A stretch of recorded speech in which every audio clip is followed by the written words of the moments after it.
Hey, good morning. I'm David Veach. This is Elevate Your Performance Part 2. Since change is such a complex topic, I wanted to do a little bit longer discussion this morning. You don't have to stick around for the whole thing, but there is a little message at the end you might enjoy. So the question is, how do you respond to change? When the pandemic hit us, we were all ordered to lock down. What kind of things went through your mind? Since we've been under these constraints for about 5 months, what's changed about the way you think about change in general? Now, if you're like most people, we respond to change in a relatively predictable way. Um, you probably greeted that first jarring news of the NBA cancellation. That was my first realization, was when we canceled the NBA season. That was shock and disbelief. I didn't think we would have the will to do that. But that's a form of resistance based on fear. We all have fear of unknown changes. It's just that some people wear it a little bit better than others.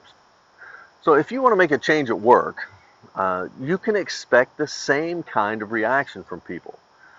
Now, lots of people like to blame resistance to change for failed initiatives, but initiatives fail because of leadership. Either we don't have a clear vision of what we want to change to, or we botch the communication of that vision, or both. And then we can't get people to follow along because we never get that clarity and it's always confusing. Remember, just like we had the daily briefings about the pandemic, where our officials were trying to let everybody know as much as possible, they were trying to help manage that fear. But the way you communicate as a leader will either help bring people into a place of acceptance, which is that next stage, a little bit more smoothly, or they're just going to turn everybody off.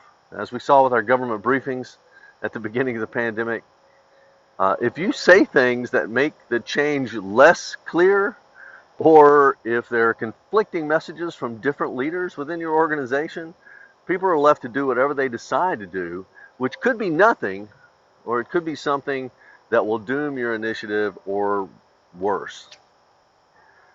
So, like I said, this is a complex topic. So what I'm doing is I'm finishing up this on-demand short online learning experience, which is what I'm calling a webinar, Solex. I'm going to build this one on navigating change, and I invite you to join me. It's going to be available later this week. It's going to be about 19 bucks. I would make it free, but you know my workload is way down. My bills aren't exactly way down. So I want to try to contribute and still try to make a little bit of a living out of this, and I hope you'll join me. Be watching for links, be watching for some announcement of that. Try to do something today that's going to help make that change, make what we're going through, make this pandemic a little bit less fearful, a little bit more tolerable for somebody near you today. Put a little love, a little learning in your heart, and you'll be great.